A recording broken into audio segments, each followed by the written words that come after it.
Olá, galera. Então, vamos lá dar sequência, né? Daquele outro vídeo. Essa aqui então é a parte 2 da matéria. Assistência aos recém-nascidos. Os RN possuem características anatômicas e funcionais próprias. Conhecê-las possibilita prestar uma assistência planejada, executando, avaliar de forma a garantir o atendimento das suas reais necessidades. A seguir, vamos detalhar essas características, tá? O conjunto de técnicas utilizados para avaliação física é minucioso do recém-nascido. O alto risco ou enfermo, a fim de obter subsídios para a definição de diagnóstico de enfermagem, planejamento e implantação de um plano de cuidados individuais, análise de resultados obtidos, né, pela reavaliação do programa terapêutico. É identificar quaisquer alterações físicas, anomalias congênitas, fenótipos, síndromes, lesões e outras.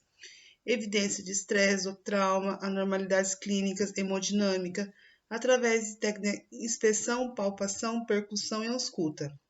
Então, revelar a necessidade da saúde afetada do RN, sendo a base para avaliação clínica ou modificar condutas terapêuticas. Então, é aquilo que nós estávamos falando, a gente vai pegar o RN, juntamente com o neonatologista, né, o médico, vai avaliar todas as condições físicas, se tem uma anomalia, se nasceu com alguma lesão, se a criança está com trauma, estresse, né, ausculta pulmonar, como que tá, se tem alguma coisa afetada, se tem alguma coisa que pode estar causando algum problema nesse RN. Os RNs pré-termo, né, levam em conta algumas medidas, como expressão facial, que é o choro, padrão respiratório, movimentos dos membros superiores, movimentos dos membros inferiores, que é os pezinhos, o estado de alerta. Então, o que é o estado de alerta? A criança nasce chorando, a criança nasce gritando. Neurológico é a atividade que a criança está com sono ativo ou sono profundo, se está chorando, se está quieto, se o choro é irritante, se o choro é persistente. Então, tudo isso é muito importante. Se a criança chora sem parar, tem o porquê. Se a criança não chora também, não é bom. Então, assim, é uma avaliação bem profunda, bem minuciosa.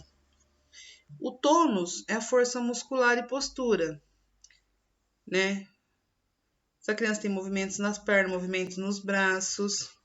A pele, a coloração da pele, se está amarela, se está pálido, se está com cianose, se está úmida, se tem presença de lesão, de mancha, esquimose. Esquimose são aquelas manchinhas brancas, tá? Aquelas bolinhas. Petequias, aquelas manchinhas vermelhas. Lanugem, aqueles pelinhos. Verniz, aquela coisa branca que a criança nasce. Então, a gente avalia tudo isso. Pele, tônus, expressão facial, né? E depois a gente vai fazer o exame físico, que é ver cabeça, face, a cabecinha, aquilo que eu comentei com vocês. Se ela é simétrica, se as fontanelas tá todo. A fontanela, para quem não é mãe ainda, aquela parte molinha da cabeça. Se ela tá abalada, se ela tá quente demais, né?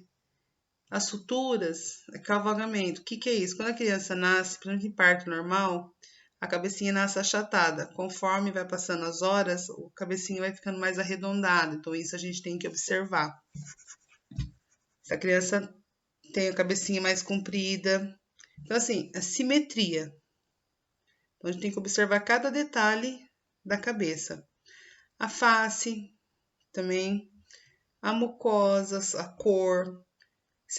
Aí vai, a implantação das orelhas, a pálpebra, o alinhamento, o formato, a distância, presença de derrame nas conjuntivas, o que é isso? Que se nascer com o olho muito vermelho, com presença de sangue, abertura ocular, edema palpebral, pupilas, que se ela está reagente, se as pupilas estão simétricas, está bem no meio do olho, presença de secreção ocular, secreção nasal, o batimento das asas do nariz, presença de lábio leporino, fenda palatina, a língua, a saliva, aquilo que eu expliquei para vocês já, né? Tudo a gente tem que observar, tudo. É uma coisa, às vezes, rápida, mas são detalhes muito importantes, tá?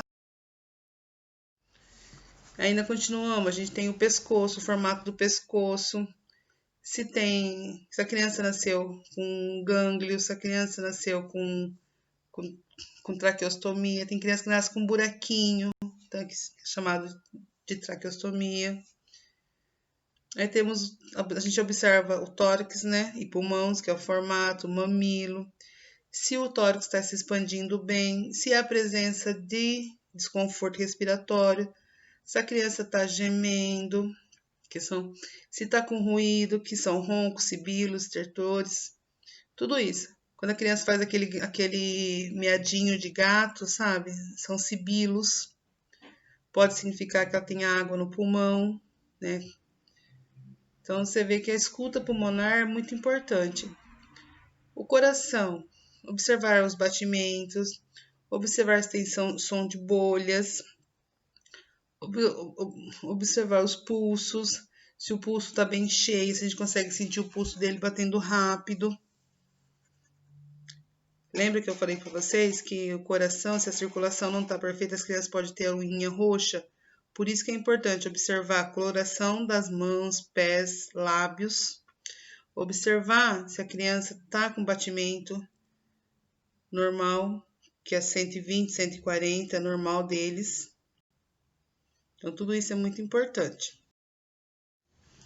Aí a gente tem o abdômen, se o abdômen tem o formato certo, se está globoso, plano, se tem presença de alça abdominal visível, às vezes a criança nasce com a parte do intestino para fora, sabe, problemas genéticos. Se a barriguinha tá palpável, se tem sonzinho, se tá uma boa percussão. A genitália também é muito importante a gente observar, porque feminina, masculina, âmbiga. O que é âmbiga? Então, a criança que nasce com os dois sexos, tá bom? Formato, presença de secreção, se tem mucosa, sangue, se tem hérnia inguinal, se o meato urinário da criança, observar se a criança faz xixi, tá? É muito importante observar se a criança faz xixi nas primeiras horas, porque tem criança que nasce com meato urinário obstruído. O reto, ver se não tem fístulas, né, alguma anomalia, e também é muito observar se a criança faz cocô, que é o mecônio, os primeiros, para saber se não tem obstrução. São detalhes que a gente vai observando nas primeiras 12 horas. Aí nós temos as medidas antrométricas, que é o perímetro cefálico da criança, que é a cabeça, é de 33 a 35. O perímetro torácico é de 30,5 a 33 centímetros. A criança pode medir de 48 a 53 centímetros, que é a estatura, e o peso varia de 2,5 a 4 quilos. E a perda de 10% na primeira semana de vida, tá? Por quê? Porque quando a criança começa a mamar, ela faz força. Quando a criança faz força, perde peso. Então, é normal a criança sair do hospital com 200, 300 gramas menos do que ela nasceu. E o correto sempre é pesar a criança sem roupa, despido, sem fralda, igual a nossa balancinha aí, ó. Esse nenenzinho lindo. E os sinais vitais, gente? Temperatura de 36 a 37,2, frequência cardíaca de 120 a 160, frequência respiratória de 30 a 60, pressãozinha arterial deles é 6,5 por 41, tá?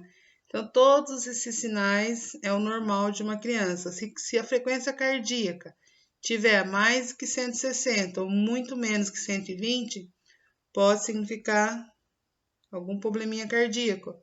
E se estiver respirando também, ou a menos de 30 ou a mais de 60, ela pode estar em sofrimento respiratório. Então, são cuidados e observações que a gente tem que tomar com ele. E, por último, a gente vai falar, né, com o mais importante de todos, assim, que é o cuidado com o cordão umbilical. Tá vendo a foto aí do lado? Eu coloquei, né, um bebezinho, aí vai os cuidados até o cordão cair. Então, logo após o nascimento do bebê, o cordão umbilical consiste na observação do coto umbilical, atendendo para a presença de 2 artérias em uma veia. Gente, não tem segredo. Na hora que a criança nasce, o médico clampeia, tá? E aí ele vai secando, né, e cai até o 7º, 10º dia, que é o normal. Então tem que tomar cuidado com secreção, tem que observar se não tem presença de pus e sempre limpar com soro fisiológico e álcool 70, para deixar sempre esse umbigo muito seco. Evitar deixar ele molhado, tá bom? E tem um questionário aqui com 4 perguntinhas só, para vocês responderem e deixarem no caderno também, tá bom, meus amores? Beijo, boa noite, até mais, galerinha.